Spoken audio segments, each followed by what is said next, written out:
Hello guys, Assalamu alaikum warahmatullah. Welcome back to my YouTube channel.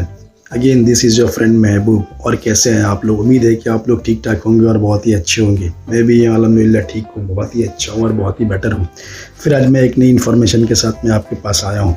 वो information ये है कि क्या साउथ कोरिया में जो पेमेंट होती है वो वीकली पेमेंट होता है या मंथली पेमेंट होता है या दोनों ही पेमेंट होती है। कहीं ना कहीं बहुत सारे लोगों के मन में एक डाउट चलता है कि कोरिया में पेमेंट किस तरीके का होता है, कि ये मंथली पेमेंट होती है या वीकली पेमेंट होता है या मंथली वीकली दोनों ही होता है बराबर। तो आज हम लोग इसी पर डिस्कस करेंगे कि पेमेंट किस तरीके की होती है, क्योंकि हम लोग इंडिया में मोस्टली देखते हैं कि 90% जो पेमेंट होती है वो मंथली पेमेंट होती है। End of the month, beginning of the month 1 to 15 के अंदर में डिफरेंट कंपनीज़ की पेमेंट होती है। तो बट राइट नो क्या कोरिया सेम बराबर इसी तरीके से पेमेंट होती है या फिर डिफरेंट है? तो चलो guys without time loss video को स्टार्ट करते हैं। जी हाँ, बिल्कुल आपने सही सुना, कोरिया में दो प्रोसेस होती है पेमेंट की। नंबर 1 एक वीकली पेमेंट भी है, नंबर 2 एक मंथली पेमेंट भी है। दो तरीके की पेमेंट होती है। और एक थर्ड पेमेंट भी है, इंस्टेंटली पेमेंट। जैसा कि वो ये है कि आप अभी काम में गए, काम ख़त्म हुआ, इंस्टेंटली आपको पेमेंट मिल जाएगा। यानी कि जो बॉस है उसको कोरियन में साजिंग बोलते हैं, वो आपको इंस्टेंटली पेमेंट दे देंगे संगे संग, जिसको आम भाषा में कहते हैं। तो वो कैसे होता है और इस पर हम लोग डिस्कस करेंगे, उसको एक्सप्लोर करेंगे और डिटेल्स में समझेंगे। तो चलिए समझते हैं वो कैसे होता है। देखिए, मैंने लास्ट वीडियोस में भी कहा था कि कोरिया में जो काम मिलने का सबसे इजी प्रोसेस है वो ऑफिस के थ्रू। कोरियन लैंग्वेज में कहते हैं अराबाइट। और अराबाइट जो है हर एक डिस्ट्रिक्ट, हर एक एरिया में मौजूद होता है। 1 and 2 और 3 मिनिमम एक अराबाइट तो हर एरिया में कोरिया के डिफरेंट सिटीज़, डिफरेंट प्लेस में तो होती है। मैं जहाँ रहता हूँ कोरिया में, उस एरिया का नाम है गुमचन। गुमचन से 2-3 किलोमीटर अंदर की ओर एक एरिया पड़ता है कॉन्थान। कॉन्थान में 3 ऑफिसेस है अराबाइट, 3 ऑफिसेस है अराबाइट की, जहाँ से काम मिलता है हम लोगों को। तो वहाँ पे क्या है, 2 तरीका होता है। वो तरीका क्या है वो समझो आप, कि एक फैक्ट्री में आप काम के लिए जा रहे हैं। फॉर एग्जांपल समझ लो आपकी एक टिश्यू कंपनी है, टिश्यू फैक्ट्री में आप रेगुलर काम के लिए जा रहे हैं और वो काम अगर 1 मंथ चलता है या 15 डेज चलता है तो उसकी पेमेंट कैसे होती है?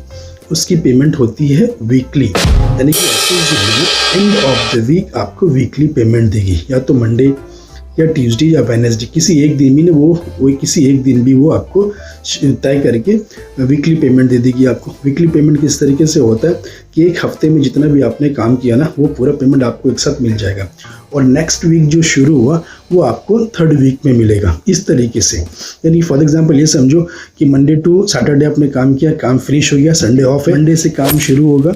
तो अगर आपको ट्यूसडे पेमेंट हो रही ना, तो पेमेंट होगी Monday to Saturday, not Monday to Monday. समझ गए ना, ये चीज़ है।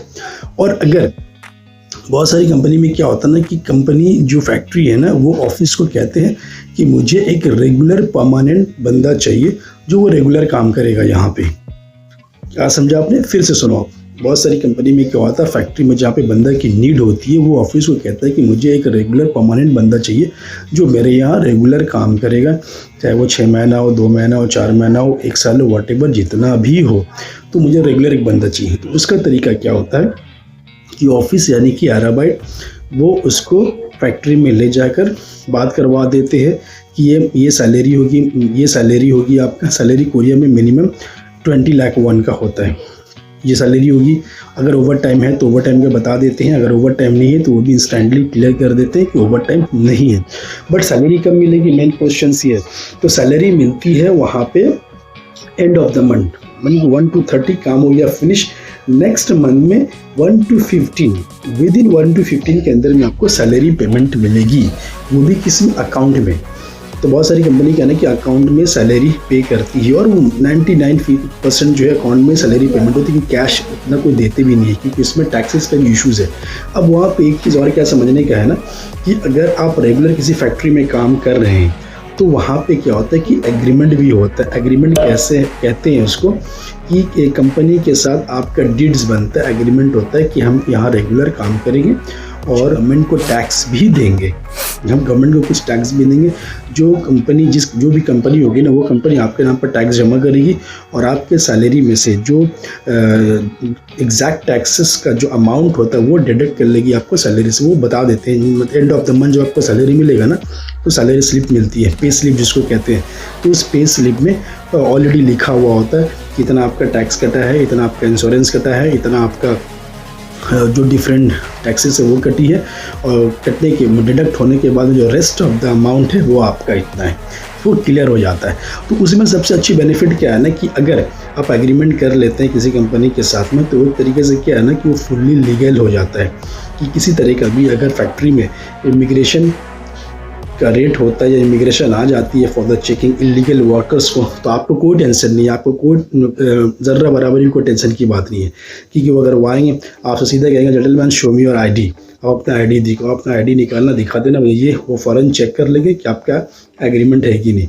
वो चेक कर लेगा, देख ले कि हम इसके बंदे का एग्रीमेंट किया हुआ है, कोई प्रॉब्लम नहीं, फिर वो आपको कार्ड रिटर्न कर देंगे बहुत ही गुड रिस्पेक्ट के साथ, और आपको कोई प्रॉब्लम नहीं। बट जिसका अगर एग्रीमेंट नहीं होगा और वो काम कर रहा होगा, तो उसको कोरियन इमिग्रेशन फाइन मारेगी तकरीबन 20 लाख वन इंडियन मनी बन जाता है 1,20,000 to 30,000 के बीच में। वो उतना फ़ाइन पे करना होता है। फिर उसके बाद फिर वो निकल जाते हैं, फिर उसके बाद वो काम कर सकते हैं। जब तक वो फ़ाइन पे नहीं करेंगे वो उसके कस्टडी में ही रहेंगे। तो ये चीज़ होती है। मगर तो मोस्टली क्या होता है कि मैक्सिमम लोग फैक्ट्री में अगर जब रेगुलर काम करते हैं ना, तो वो एग्रीमेंट करवा लेते हैं फैक्ट्री के थ्रू, ताकि वो किसी तरीके कोई टेंशन में नहीं रहे, लीगली काम कर लेते हैं।